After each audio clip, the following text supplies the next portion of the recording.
Welcome to the Arsenal Present. How we doing this beautiful, beautiful morning?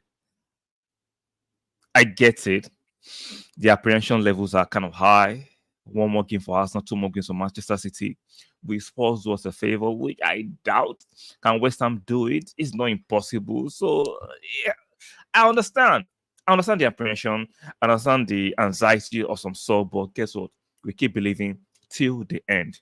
We keep believing till the end. So as you come into the stream, if you're watching later in the day, if you're not watching to watch it live, please subscribe to the channel.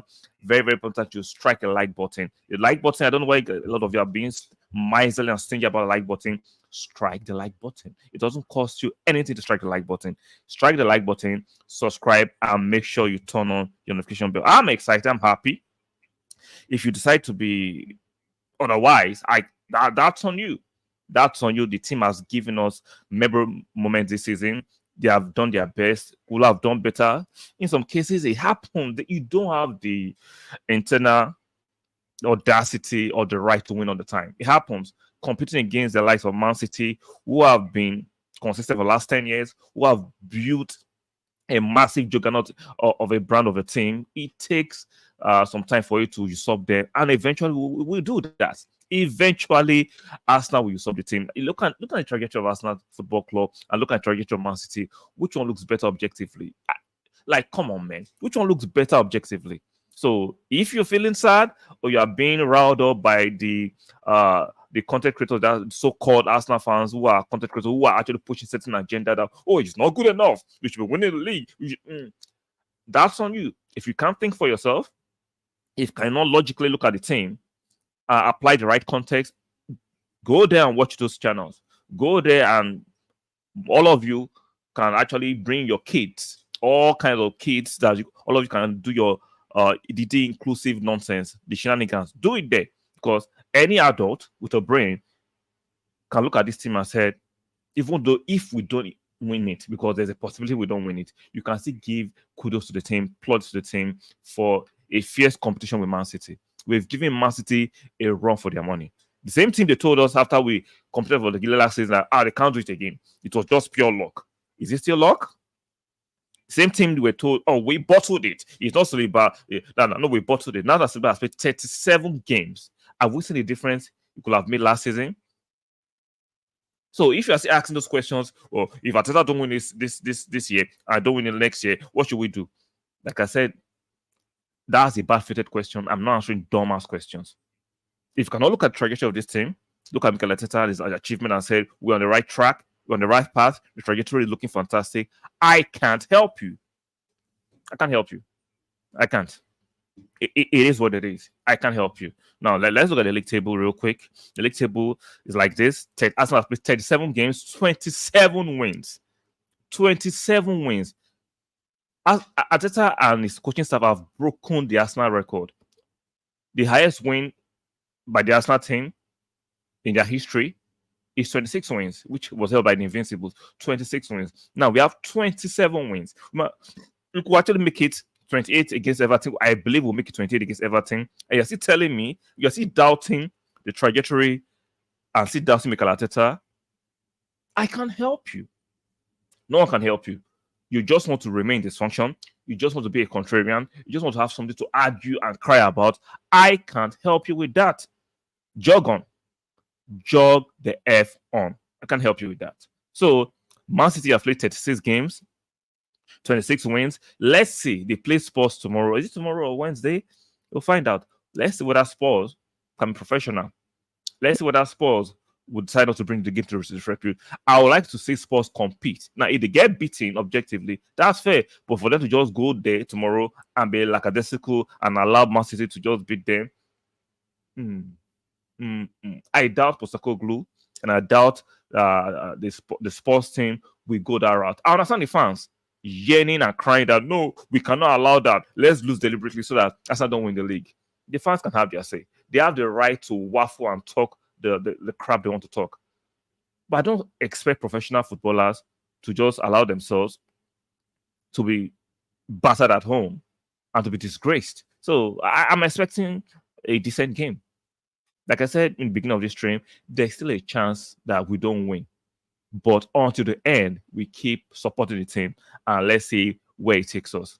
Liverpool are third. They're falling off. It's just two horse race right now, but they did their bit. They did their bit. So shout out to the Arsenal team. Shout out to Mikel Arteta and his coaching staff. Shout out to the Arsenal team for making it a fierce competition. And undoubtedly, you cannot question the ambition of this team. You cannot question the ambition of Mikel Arteta or the Kroenkes or Edu. You cannot question the competitive spirit these teams possessing. And you can't even question the trajectory of this team objectively. The trajectory is looking better. I'm putting it out there. The Arsenal trajectory is looking better than a Man City trajectory, in my personal opinion. And there are facts. Look at the age of our team. Look at the quality of our team. And perhaps this season, and I'm not even perhaps, I'm certain the Kroenkes will be backing Mikel Arteta, Edu, and Judge Garlic in transfer window to bring in more quality to up the ante. Consistently, Mikel Arteta and his coaching staff were increasing the point tally, were increasing the demands. You can see we're increasing the standard, so-called standard that some of you are always claiming to have that you don't have. We can see objectively increasing the standard, the point tally, and how we play. And yet, some of you are still crying and nagging. I can't help you. If you want to remain your dysfunction, if you want to be deliberately negative, because that negativity sells. Let the negativity sells these days. You are even rewarded on all this platform for being negative. You are rewarded for being a contrarian. You are rewarded for being deliberately idiotic. So it sells. I get it. There are monetary values, but show some integrity, show some quality, show some class, which is a rare commodity in this generation. Nobody it's about money. It's not no class, no integrity, just about money. So I get those people want to show those kind of virtues, but for me, I support my team. I understand that money can come with this platform, but guess what? My support for the team will always beat the financial reward or incentives the platform can give to me. I love my team. I will support the team objectively. I'm not here to pander for Arsenal. I'm here to be objectively look at things regarding Arsenal objectively, and I'll discuss other teams once in a while. And it is what it is. So I am happy with this team. I am happy. The bad-fitted question of if Arteta doesn't win, what should we do? Like I said, it's a dumbass question. I'm not answering it because nobody was asking if Pep. The first 4 years, Pep didn't win the Champions League. When Man City fans shouting, if he doesn't win the next season, what should we do? They knew with time. It's just like when you're building something to be successful. It's not. It doesn't just happen overnight. Everybody who has had sustainable success. Keyword: sustainable success takes a lot of building and time. But I get it. Most of you have never built anything successful. Yeah, nothing successful. So you don't understand the process of building something successful and sustainable. Not a flash in the pan. Sustainable success takes building and time. So I understand it. So I am not going to be here shouting, we are just a nearly men. Really? You look at this team and call it a nearly team? Oh Lord, guys, you're watching a playback. One more time, please strike the like button. Strike the like button. Subscribe, make sure you turn on your notification bell. I can't help with some of you fans. You are just permanently traumatized. And that's on you. If you are permanently traumatized by the Arsenal's past and you cannot get your around it, you cannot come out of it, that's a personal problem. That's not an Arsenal problem. That's not a Mikel Arteta's problem. That's your personal problem. Go fix your trauma. Look, I saw the Arsenal that was in a dumpster fire, the Arsenal that had Bellerin, Kolasinac, Lichtsteiner, Torreira, when we're losing, when the fan base was divided. I saw the Arsenal. But at the same time, I can re-engineer my mind to see the trajectory of this new Arsenal team that has quality, that is progressive, that is playing fantastic football, that is very competitive. I can re-engineer my mind because I can look at things for their merit and analyze them independently in isolation. But some of you cannot. Last 4 years we bottled it. Can you just shut up? You've been programmed with certain words, some certain buzzwords. A lot of you have been programmed to see things in a certain way without using your brain and logic to decipher and look at it objectively. No. You have to follow the crowd. I get it. Most of you are in leaders. Most of you don't have the know-how to analyze independently. I can watch something and still have my own personal opinion and analyze it independently and objectively. No. Some of you go to a particular channel. If they are saying this way, it must be that way. what happened to your mind? Can't you look at things and actually analyze them for yourself? Can't you look at this and analyze it for yourself? So if you think and you still share the what I call a dumb opinion that this team is a bottling team that for the second season running we didn't win the league, forgetting the fact that this Man City team have experience, have what most of you call the best manager, right? Team that has been building for the last 10 years, investing the last 10 years. And we just started investing the last few years, trying to catch up. And eventually we'll catch up and usurp them. Eventually. Because when I look at the market and look at the quality of players, right? Where would Man City go and buy this quality of players that Arsenal can compete with them? Last season, we competed for Rice and we got Rice. And look at the trajectory, and look at the kind of quality we are buying to our team. Show me the centre half pairing that Man City can go and buy that is better than Saliba and Gabriel at this moment in time. So once you look at those things objectively, look at how the team is being built, the amalgamation of the team, the trajectory of the team. If we want to build a squad at the bench, I am excited for Arsenal's future. Extremely excited, objectively. I'm not just deluding myself or just psyching on myself. No, I'm extremely excited for what I see for the future of Arsenal. Saliba is just 22.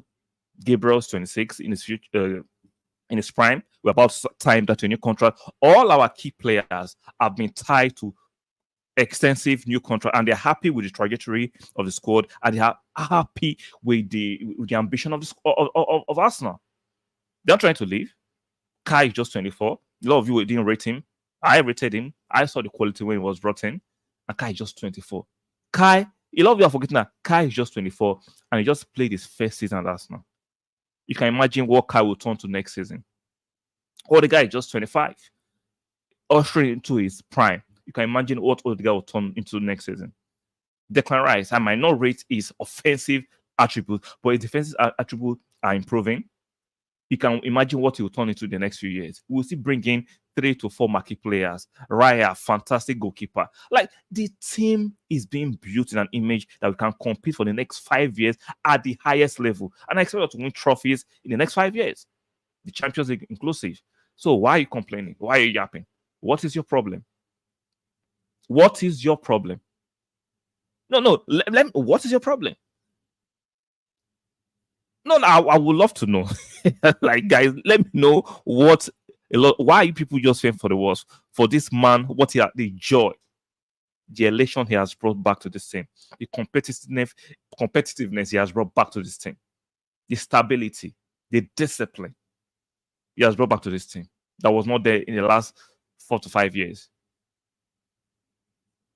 No, tell me why are you still retaining the whole habits that you can see evidently are no more there, but because you've been traumatized by those things so much, and people are gaslighting. A lot of people are being gaslit by the Arsenal content creators who are just focused on the money, so they know the right words to say. Oh, the standard, we should be winning. You should be winning. I don't think winning is the giving. Competing is a giving. Like, I will understand the narrative if Arsenal were not competing. Competition is a giving. And we've competed for the last two years aggressively. We've competed the last 2 years aggressively. And winning is we're on the verge of winning. And even this title challenge has not ended, even though it's advantage. I acknowledge the fact it's advantage Man City, right? Which is facts.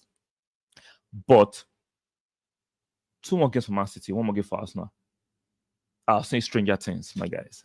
I have seen stranger things. A lot can happen within those 2 games. But logically, based on the antecedent, based on the quality of the manager, of the experience, Man City have the advantage. I'm not going to delude myself. But having the advantage is not good enough. Just like yesterday's game, right? I'm seeing the creators shout, oh, that's one of our worst games. We played badly. Arsenal fans and their hypocrisy. Arsenal fans and their hypocrisy. I saw Man City qualify for the FA Cup final, playing horrible. They played worse than we played against Manchester United yesterday. You see Man City fans saying, oh, we didn't deserve to win. We played horribly. What would they say? We're pragmatic and we won. And I expect games like that to be part and parcel of seasons. You cannot play 38 or 40 games overly dominating your opponent, play exhilarating, exciting football throughout this season. It is not doable. Show me one team. Even the Invincibles would not play all the games excitingly. No, there are games that it might not be your day. Game states can change. A lot of things can, like, just make sure, even on your worst days, in terms of performance levels, try and win if possible. Don't lose. But it's better when you win, even though when you do not play well. So when Man City does it, oh, fantastic mentality. When Real Madrid, where a lot of you call heritage, when they do it consistently, where they play badly, but they find a way to win, oh, you guys lord them over it. Oh, Real Madrid heritage, they know how to play the Champions League. But when Arsenal do the same thing, you're criticizing. That is so hilarious that it's being done by Arsenal fans. Oh, they're actually raising their voice and shouting, "We did not play play well. It was a poor game." Why? Why are you virtue signaling? Why are you virtue signaling? So I can say you're objective. You're not being objective. Objectivity is when you have the same standard across the board for your team and other teams. So you cannot be lauding Man City, lauding Real Madrid for doing what Arsenal do, and passively, because it's not actively, you passively criticize them for the same thing. It don't make no sense. You're virtue signaling. A lot of you virtue signaling a lot, and it's disgusting. Oh, it was a poor game. I announced it to the whole world it was a poor game. I know objectively as an Arsenal fan, that was not our best performance. But what was priority for yesterday's game against Manchester United? The priority was to win. How many of such performances have we had this season? I will get it if you have 20 performances like that. No, we've not even had up to 7 performances like that out of how many games. And all you're going to shout is, oh, it was a poor game. Clowns. A lot of you are clowns. Shout out to Jeffrey Gay. Hello, I might be in the minority in my opinion, but I think our performance was good. At this point of the season, the points on board are much more, in my opinion, than we play good. Exactly. See, for me, I agree with you. I think the performance was good. Was it excellent? No. It was a very good performance. It was a professional performance. It was a sensible performance. What you wanted us to do was to fall for what Liverpool fell for with Manchester United. Go there and play gongo football with them. No, we're not going to do that. They wanted us to do that because they know how to play that way better than most other teams. That's why against Liverpool twice, they found a way against Liverpool play that kind of football. Arsenal and Arteta knew that we're not going to do that. That was a smart decision not to play into Manchester United hands. And I love it. Some of you might not like it because you don't even think about the bigger picture. The bigger picture and the priority was to win, not to play exciting football all the time. Goes back to what I said earlier, the hypocrisy of the Arsenal fan base. Man City did not play better than Chelsea in the FA Cup semi-final. Chelsea were better, missed scores of chances, and Man City found a way to win. I'm not seeing Man City correspondent, pundit, or content creators shouting, "Oh, Man City didn't play well. Man City did not play well." They just. What I'm saying, we were pragmatic, we won. And I'm seeing Arsenal fans then were saying, "Oh, Man City were just pragmatic, they did the right thing, they managed to win." But when we as Arsenal do it, Arsenal fans are criticizing the team for doing that. It does not make no sense in my book. Maybe someone can explain in a layman term, in more elementary ways for me to understand that. You're just virtue signaling, and it is pathetic and disgusting. So, I'm not giving up on this thing. 2 more games for Man City, 1 more game for us. Let's see how this weekend is going to end. I'm still, see, you might call me deluded. That's on you. I am still very optimistic regarding Sunday. Yeah, I am very, very optimistic regarding Sunday. That's it. It could happen. And if it doesn't happen, I am not going to lose my shit. I'm not going to abuse Mikel Arteta or the team. I'm still going to give them the plaudit for a fantastic competition, for pushing Man City all the way, for showing massive progress in comparison to last season. We've shown massive progress. 27 wins in the season, breaking the club record. It is fantastic news. Those contrarians, those who want to be sad, who are stuck on stupid, be stuck on stupid. See, I am not trying to rehabilitate you. I'm not a clinician, and I'm not trying to be a clinician to those who are permanently stuck on stupid. I know, see, I understand. The internet showed me a few years ago that Most people don't think like me. Most people are not as smart as they claim. Most people like dysfunction. They revel, they relish dysfunction. And that's on you. I am not trying to rehabilitate those people. I know my tribe. Those people who want to always permanently be on a roller coaster. I'm still aware of always complaining. There's nothing always good enough. Always have to complain and cry and cry. That's on you. I can't help you. I'm not trying to fix your issues. But the sensible fans who can have a logical, objective conversation, let's have it. Let's debate it. Let's talk. But the trolls, they permanently damage fans. This is not your forte. Even though I seek and I solicit subscriptions and likes, I'm seeking it from sensible human beings. I do not want trolls. Yes, I want my channel to grow organically, but I am not seeking the worst of the worst. I'm seeking some of the brightest minds as possible. They can sharpen my mind while I sharpen their mind. 2 good heads, 2 fantastic 3 heads or 4 heads should be better than 1. But I'm not seeking trolls. I'm not seeking the bottom of the barrel kind of human beings here. So shout out to Jeffrey Gay. I have to go right now. Maybe I will do another live tonight. I'll try and make sure I do 2 lives per day if that's possible, because I still have to go to work and do other things. So I'm not a full-time YouTuber yet. So let's see how it goes. So guys, let's see what the weekend brings to us. Be optimistic. It's not done and dusted. It is not over until it is over. Right? I get it. No, I'm always reiterating it is advantage Man City, right? But it is not over. It is over. Let's see what Tuesday brings and what Sunday brings. So on your way out, I'll be kind enough to strike the like button. Strike the like button. Very, very important. Sorry. Subscribe yet to subscribe and make sure you turn on your notification bell. So guys, I'll see you guys. Let me read one message from Mr. Ike if I turn it off. I find frustrating that some fans will find a way to criticize Arteta no matter what he does. It's like he can't win an argument. There's always fans who want him to fail. See, it's for content, Mr. Ige. You have to understand that dysfunctional people understand this thing. Some of them are just permanent contrarians. It's for content. If you think Lee means what he says, no, he knows there are a lot of people who do not have sense. See, do not overrate the human race. Unfortunately, 70% of people are not as smart as you think they are. A lot of people who are knuckleheads, borderline knuckleheads. So they follow what the popular opinion is. Lee knows the trigger words to use for them. He knows how to package how to say it to trigger them to think that he has standard. We that we are being logical, we don't have standard. He has standard. We that we are so I understand what you're saying, and I understand it. And you have to understand that the world is what the world is. The world is what the world is. Most people are not smart. Most people are not cognitive. People cannot think for themselves. Yeah, there's a head mentality. I understand there's head mentality. We have to follow and know what to choose to follow or what to listen to. I don't listen to everybody. I don't read every book.